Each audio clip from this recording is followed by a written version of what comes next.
you strength. He might not move your mountains, but he'll make your legs strong enough to climb your mountain. He might not keep you out of the valley, but he'll give you the legs to run through the valley. He might not keep you from getting sick, but he'll heal you when you do get sick. Somebody say strength.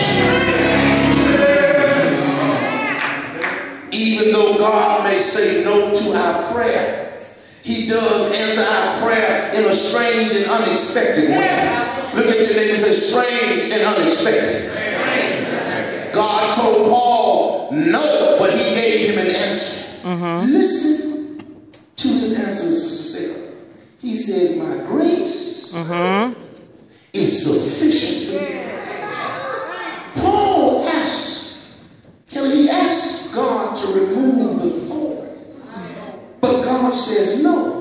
But then God answers the prayer in another way. He says, my grace is sufficient for you. I'm not going to move your thorn, but my grace. I'm not going to take that burden off your back, but my grace. I'm not going to move that mountain out of your way, but my grace. Look at your neighbor and say, my grace. This was not the answer that Paul was looking for. This was not the answer that Paul was expecting. This was not the answer that Paul the Great had anticipated. When we pray, we do not have the right to tell God how to answer our prayers. When we pray, we do not have the authority to tell God what to do. When we pray, we do not have the right to tell God what he better do. In fact, we might not even like how God responds to our prayer. All right now. Listen to Mother Teresa one more time. She says, in the silence of the heart, God speaks. If you face God in prayer and silence, then God will speak to you.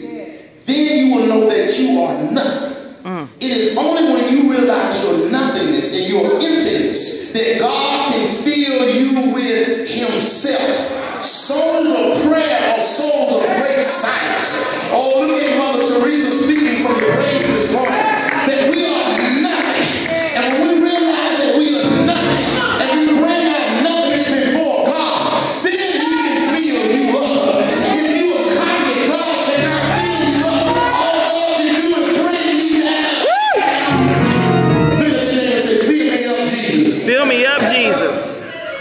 Abraham Lincoln once said, I have been driven many times upon my knees by the overwhelming conviction that I had nowhere else to go but on my knees.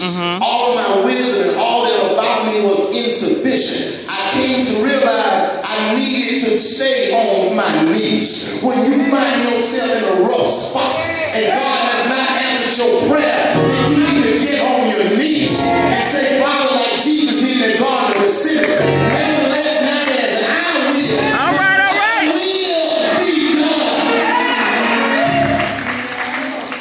Let me help you out.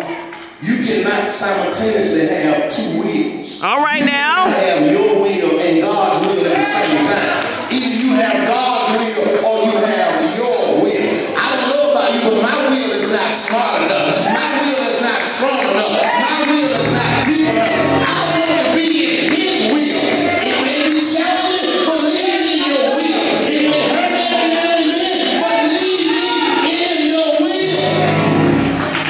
At some point, we got to take that old hymn of the church serious. The deacons used to line a charge to keep my hair glorified. Who gave his son my soul to save and fitted for the sky. Oh man, all my power is engaged to do my master's will. Anybody want to do his will this morning? Anybody want to do his will? Sometimes when we go